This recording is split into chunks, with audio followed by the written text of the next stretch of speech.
আজকে কচুর শাক রান্না করবো। কচুর শাক উঠাইতে আসছি।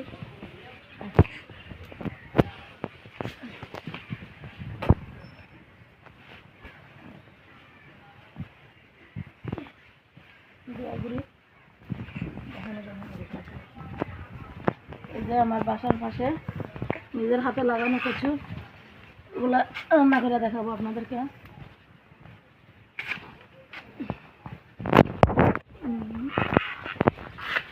বন্ধ করে দে, গরু জীবন।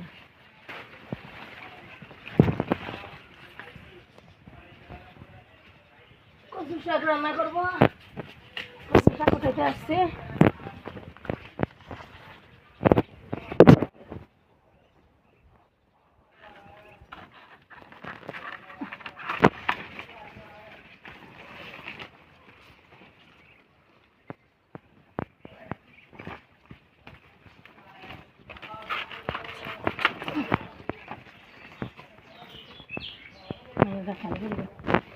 বন্ধ করে কি দিই।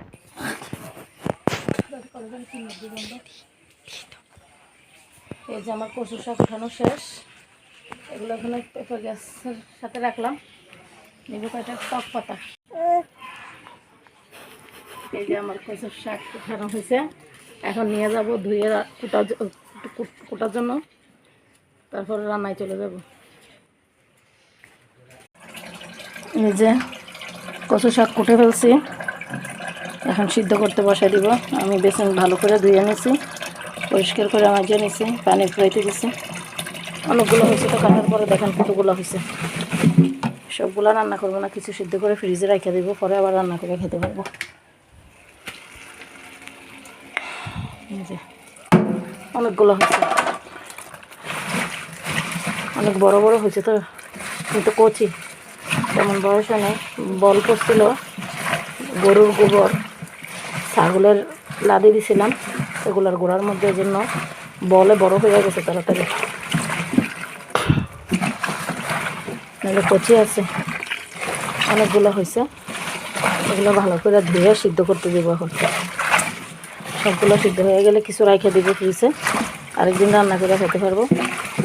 এখন রাখলে সমস্যা হয় না, ডিপে একটা বাটি করে রেখে দিলে ফালাইতে ইচ্ছা করে নাই।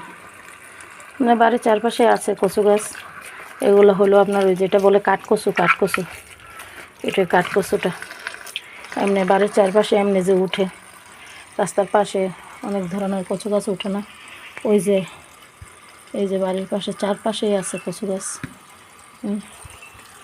ওগুলা নিতে গেলে